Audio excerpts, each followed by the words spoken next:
Assalamualaikum warahmatullahi wabarakatuh. Nama saya Astri Safitri dari Universitas Perjuangan Tasikmalaya, Fakultas Ilmu Kesehatan, jurusan Farmasi dari kelas 3C dengan NIM 1804010112. Di sini saya akan menjelaskan mata kuliah biologi molekuler dengan materi bioproses. Untuk yang pertama yaitu ada pengertian bioproses. Bioproses adalah suatu kajian mengenai proses khusus dengan menggunakan agen biologi untuk mendapatkan produk yang diinginkan. Transportasi energi dan massa merupakan hal yang mendasar bagi banyak proses biologis dan lingkungan. Nah, bioproses dan bioteknologi bioproses itu ada kaitannya loh. Dan apa sih pengertian dari bioteknologi bioproses? Teknologi bioproses adalah teknologi yang berkaitan dengan segala opsi dan proses yang memanfaatkan mikroba baik dalam fase hidupnya maupun produk-produk enzimnya. Bioteknologi bioproses adalah bagian tak terpisahkan dan sangat berperan penting dalam aplikasi bioteknologi secara masif. Teknologi bioproses lahir dari berbagai disiplin ilmu seperti teknik kimia, bioteknologi, ilmu kimia, ilmu fisika, dan ilmu biologi. Nah, untuk yang selanjutnya, sejarah dan perkembangan bioproses.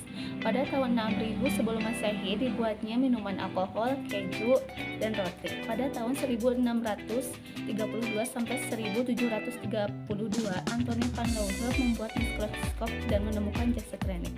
Pada tahun 1700-an, tidak terbuktinya generasi spontan atau organisme hidup yang berasal dari bahan mati yang mengalami kehancuran diterimanya biogenesis. Yang selanjutnya, pada tahun 1857, Pasteur membuktikan bahwa fermentasi disebabkan oleh mikroorganisme. Pada tahun 1900, industri fermentasi mulai berkembang, dan pada tahun 1923, asam nitrat diproduksi oleh industri. Nah, tujuan dilakukannya bioproses adalah bioproses yang relevan secara komersial akan menghasilkan produk yang mempertahankan semua standar kualitas obat biofarmasi. Kajian produk bioproses: yang pertama ada jenis produk, yang kedua jenis mikroba pemproses, yang ketiga proses fermentasi, yang keempat substrat atau bahan baku yang digunakan, yang kelima kondisi lingkungan fermentasi seperti suhu, pH, aerasi, dan agitasi, dan yang keenam adalah hasil produk. Nah, untuk yang selanjutnya, apa sih manfaat dari bioproses itu? Untuk yang pertama yaitu bioteknologi, pemanfaatan makhluk hidup seperti bakteri, fungi, virus, dan biomasa lainnya maupun produk dari makhluk hidup seperti enzim untuk menghasilkan produk, dapat melibatkan rekayasa genetika. Dan yang kedua yaitu ada teknik kimia, mempelajari bagaimana cara memproses bahan baku atau bahan mentah menjadi sebuah produk komersial dengan memanfaatkan proses-proses kimia. Nah, untuk yang terakhir ada biologi, tentang makhluk hidup, yaitu hewan, tumbuhan, dan mikroba. Beberapa aspek yang akan dipelajari misalnya adalah genetika, struktur organisme, perkembangan organisme, fisiologi, dan ekologi. Dalam segala sesuatu pasti ada kelebihan dan kekurangan. Apa sih kelebihan dari bioproses itu sendiri? Yang pertama, kondisi reaksi yang cukup ringan atau berkisar pada temperatur dan tekanan ruang serta pH netral. Yang kedua, reaksi bersifat sangat spesifik dan efektif, yaitu enzim mengkatalis satu atau sedikit reaksi. Yang kedua, sejumlah enzim terdapat untuk sejumlah reaksi yang berbeda. Yang ketiga, reaksi berlangsung cepat dan hanya membutuhkan enzim dengan jumlah yang sedikit. Yang ketiga yaitu ada reaksi kompleks, dapat diupayakan dalam satu tahap kesatuan.